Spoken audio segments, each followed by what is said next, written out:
호세아 선지자는 계속해서 이스라엘의 죄악을 지적하고 있습니다. 이스라엘의 죄악은 꼬리에 꼬리를 물고 계속해서 이어집니다. 그리고 자신들 스스로는 헤어나올 수 없는 상태에 빠져 있었습니다.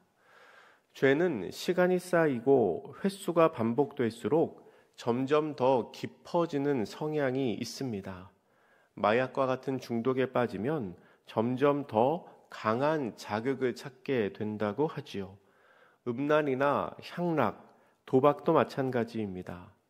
그렇게 브레이크가 없이 가속도가 붙어서 계속해서 달려나가는 죄의 폭주 상황에서는 누군가가 그것을 멈추어 주어야 합니다. 스스로는 제어가 안 되기 때문에 외부에서 돕는 손길이 있어야 합니다.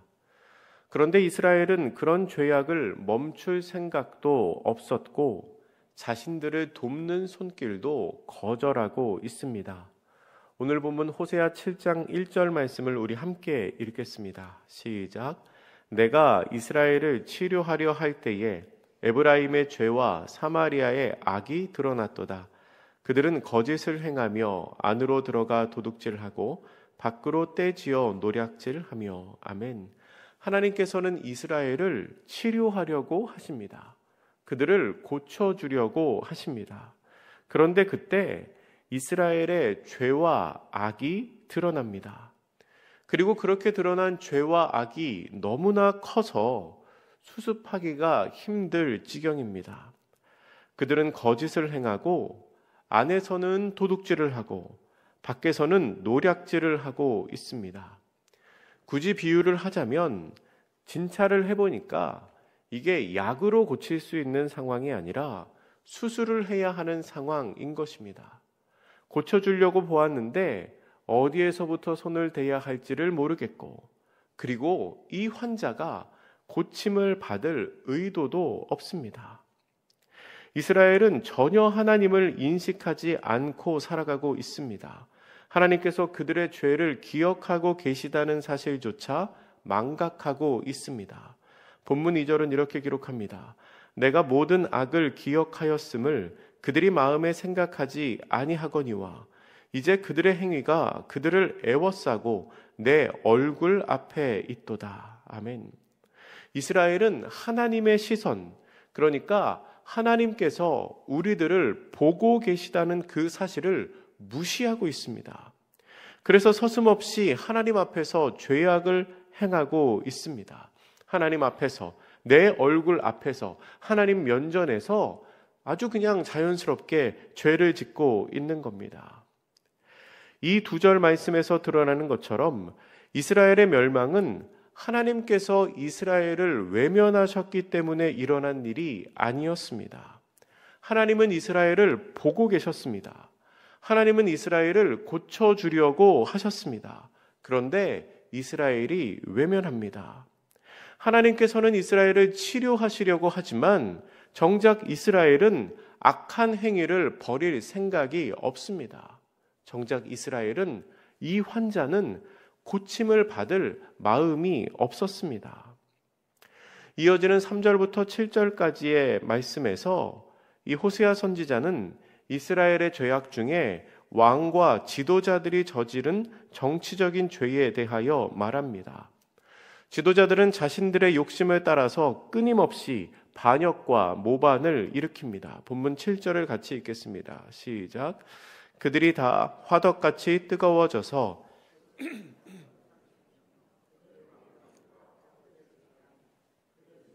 내게 부르짖는 자가 하나도 없도다. 아멘. 그들이 재판장을 삼키고 왕들을 다 엎드려지게 합니다. 그러니까 권력을 차지하기 위하여 반역을 일으킨다는 것입니다. 그런데 그 일을 하면서도 하나님께 부르짖는 사람이 없습니다. 아예 하나님을 인식하지 못하고 있는 겁니다. 이것은 기본적으로 왕권이 하나님으로부터 왔다는 것을 인정하지 않고 기억하지 않는 모습입니다. 여러분, 이스라엘 민족의 왕은요, 하나님을 대신하는 선지자가 기름을 부음으로 말미암아 세워집니다. 그 의미는 뭐냐면 하나님께서 그 왕을 세우셨다는 겁니다. 사울도 그렇게 세워졌고 다윗도 기름을 부음으로 말미암아 왕으로 세워졌죠. 그런데 북이스라엘은 이러한 전통을 완전히 무시합니다. 남유다는 다윗의 후손으로 계속해서 이 왕위가 이어집니다. 왕조가 그 왕의 계보가 하나의 왕조로 계속해서 이어지는 반면에 북이스라엘은 반역이 끊이지 않습니다. 스가랴, 살롬, 브가야, 베가 이런 왕들이 반역을 통해서 스스로 왕권을 찬탈하지요. 이러한 행위는 하나님을 무시하고 권력을 가장 중요한 것으로 생각하는, 가장 중요한 우선순위에 가장 윗자리에 올려놓는 우상숭배와도 같습니다. 하나님께 기름 부음 받지 않아도 내가 왕이 될 수 있다는 거죠. 그러한 아나무인의 이스라엘의 권력자들을 선지자는 달궈진 화덕처럼 위험한 존재라고 표현합니다. 그러니까 언제든지 반역을 일으킬 수 있도록 준비하고 있다는 겁니다. 화덕을 달구어 놓는 것처럼, 화덕을 뜨겁게 해서 언제든지 빵을 구울 수 있게 하는 것처럼 언제라도 기회가 있으면 내가 그 권력을 가져가려고 준비하듯이 이렇게 화덕을 달궈 놓는 것처럼 준비하고 있다는 거죠. 그러다가 갑자기 기회를 봐서 확 불꽃을 내어 뜨거워져서 욕심의 불꽃으로 그들을 삼켜버린다는 겁니다. 그렇게 정치적인 욕심으로 뒤덮인 이스라엘은 결국은 이렇게 합니다. 8절 말씀 우리 같이 읽어보겠습니다. 시작. 에브라임이 여러 민족 가운데에 혼합되니 그는 곧 뒤집지 않은 전병이로다. 아멘. 이스라엘이 여러 민족 가운데에 혼합되었다라고 말합니다. 이것은 국력이 약한 북이스라엘이 국제적인 위기를 벗어나기 위해서 이방의 여러 나라들과 동맹을 맺고 연합을 한 것을 의미하는 겁니다. 다른 나라들과 동맹을 맺고 연합을 하고 때로는 결혼 동맹도 맺었죠. 이스라엘은 그렇게 하면 자기들이 힘이 생기고 단단해지고 자신들의 세력이 더 확장될 것으로 생각했을 겁니다. 그런데 여러분, 사실 그러한 동맹 외교의 결말은 확장이 아니고 소멸이었습니다. 내가 남과 섞이면 나의 힘이 그만큼 확장될 거라고 생각했지만 내가 남과 섞이는 그 순간 내가 없어져 버립니다. 내 힘이 오히려 사라져 버립니다. 그래서 북이스라엘은 땅도 잃어버렸고 민족적인 정체성도 잃어버리게 되었습니다. 그들은 꼭 뒤집지 않은 전병처럼 되어버렸습니다. 이 뒤집지 않은 전병이라는 것은 한쪽이 타버린 빵을 말하는 겁니다. 그러니까 전병을 구울 때 이쪽이 익으면 이렇게 뒤집어서 반대쪽도 익히고 또 반대쪽도 익히고 해서 타지 않게 해야 되는데 이걸 뒤집지 않고 놔두니까 한쪽은 완전히 타버리고 다른 쪽은 괜찮아 보여도 먹을 수 없는 빵이 되어버렸다는 겁니다. 그러니까 위에서만 봤을 때는, 겉으로만 봤을 때는 괜찮아 보이지만 아주 못 먹는 빵, 버려야 하는 전병처럼 되어버렸다는 겁니다. 9절은 이렇게 기록합니다. 9절도 같이 읽습니다. 시작. 이방인들이 그의 힘을 삼켰으나 알지 못하고 백발이 무성할지라도 알지 못하는도다. 이스라엘은 이미 이방인들에게 힘을 다 빼앗겼습니다. 그들과 함께 혼합되었을 때 나의 세력이 확장되겠구나 생각했지만 그것은 오해였고 어느 순간 그 이방 사람들이 내 힘을 다 가져갔습니다. 그리고 하반절에 나오는 표현대로 백발이 무성한데 힘이 다 빠지고 노인이 되었는데 본인만 모르고 있습니다. 힘을 다 빼앗기고 이제는 어떻게 할 능력이 없는데도 마음으로는 어리석게 나는 아직도 힘이 있다고 착각하고 있는 겁니다.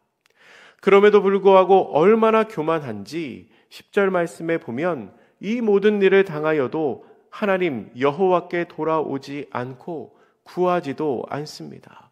그뿐 아니라 그들은 가장 어리석은 선택을 합니다. 11절 말씀도 같이 읽습니다. 시작. 에브라임은 어리석은 비둘기같이 지혜가 없어서 애굽을 향하여 부르짖으며 앗수르로 가는도다. 아멘. 여러분, 이들의 모습이 얼마나 어리석습니까? 이방인들에게 힘을 다 빼앗긴 상황에서도 지혜가 없어서 도움을 청하기 위하여 누구를 향해 부르짖습니까? 애굽을 향해서 부르짖고 앗수르를 향해 간다는 겁니다. 어디로 가야 합니까? 하나님께로 가야지요. 하나님께 부르짖어야지요.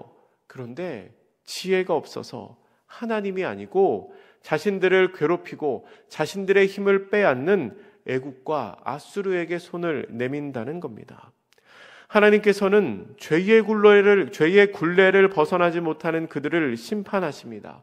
12절에 이렇게 기록하지요.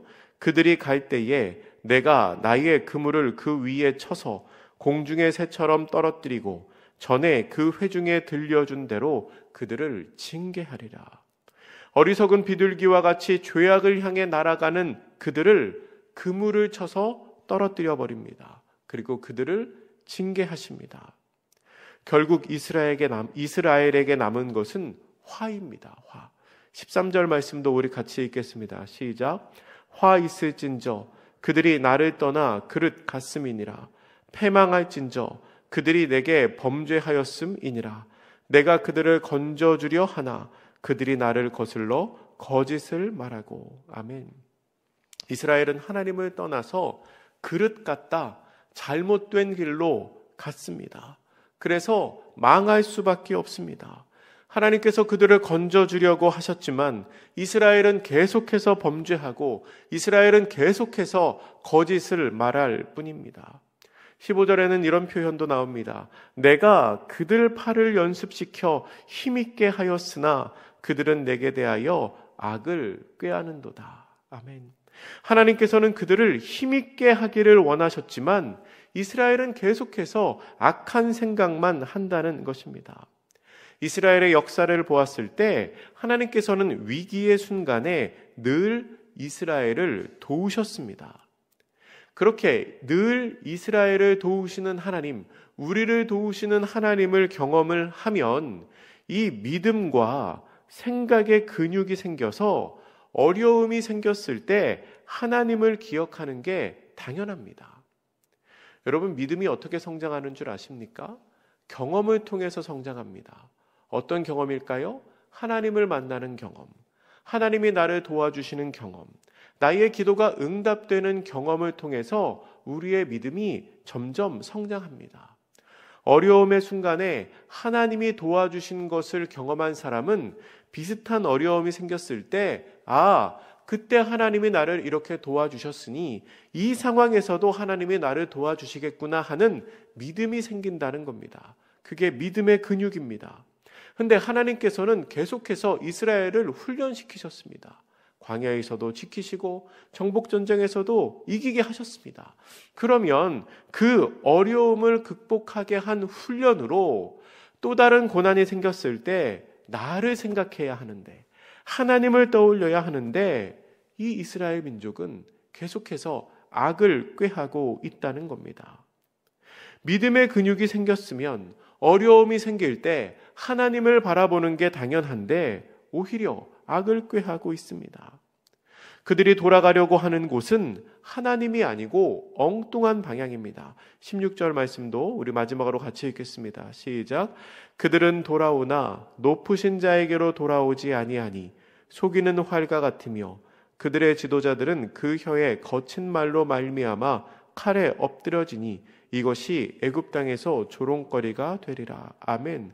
그들은 돌아옵니다. 돌아가고 있습니다. 어딘가로 가고 있는데 문제는 뭐냐? 하나님이 아니고 엉뚱한 곳으로 가고 있다는 겁니다. 높으신 자 하나님께로 가는 게 아니라 우상을 향해 가고 있습니다. 그것을 뭐라고 표현하냐면 속이는 활과 같다라고 말합니다. 이 속이는 활은 관역이 아닌 엉뚱한 곳을 향하는 화살을 말합니다. 재미있는 에피소드는 아니지만 지난 올림픽 할 때 사격 종목에서 어떤 사람이 중요한 순간에 총을 쐈는데 표적지에 구멍이 안 뚫렸습니다. 다들 깜짝 놀랐죠. 카메라도 비추고 있는데 없어졌어요. 어디 갔는가 봤더니 옆 사로에 있는 선수의 관역에 총을 쐈습니다. 그러니까 나타날 수가 없지요. 그런 것과 비슷합니다. 마치 그게 의도하지 않았지만 모든 사람을 속이는 총알이 된 것처럼 분명히 관역을 향해 쏘는 것 같은데 영 엉뚱한 곳으로 쏘고 있다는 겁니다. 하나님을 향해 가야 할 것 같은데 우상을 향해 경배를 하고 있다는 겁니다. 그러한 이스라엘의 모습은 결국은 조롱거리가 될 뿐입니다. 자신이 믿었던 존재, 자신에게 도움을 줄 거라고 생각했던 부르짖었던 애굽의 조롱거리가 됩니다. 말씀을 정리하겠습니다.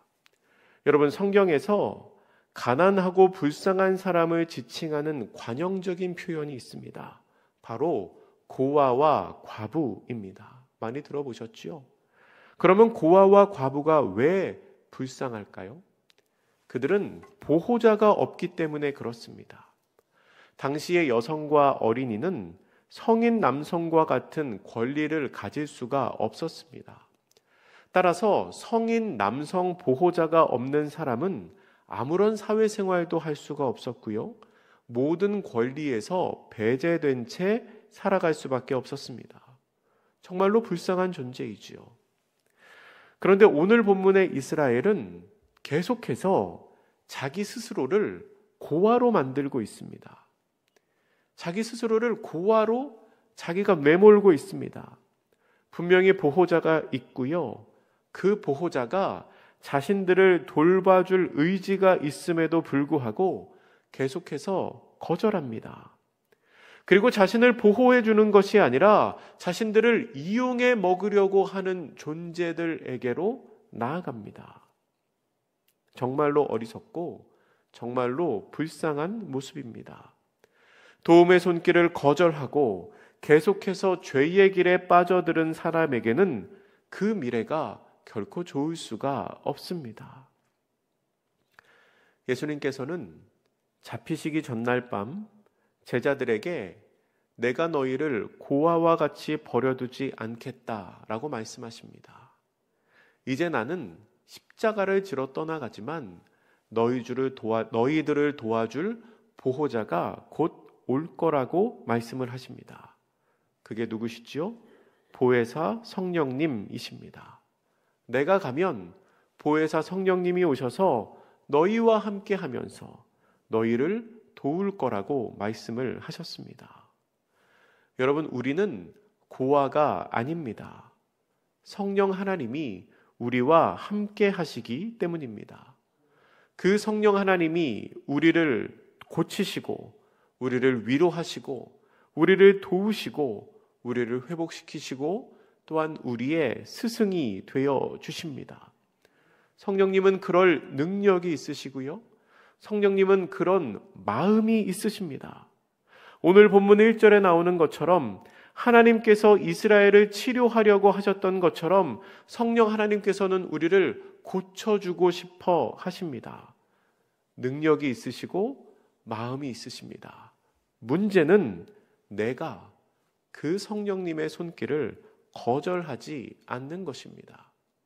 성령님이 우리의 부모님이 되어주시기를 원하시는데 내가 그것을 거절하면 도우실 수 있는 방법이 없기 때문입니다.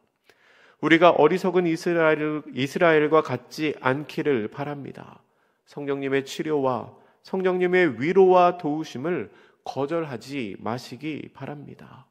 오늘 하루도 하나님의 뜻에 붙들려 성령님과 함께 동행하며 살아가는 복된 성도님들 되시기를 주님의 이름으로 축복합니다. 기도하겠습니다. 사랑의 하나님, 하나님께서는 죄악에 빠진 이스라엘, 병든 이스라엘을 향하여 내가 이스라엘을 치료하려고 한다라고 말씀하셨습니다.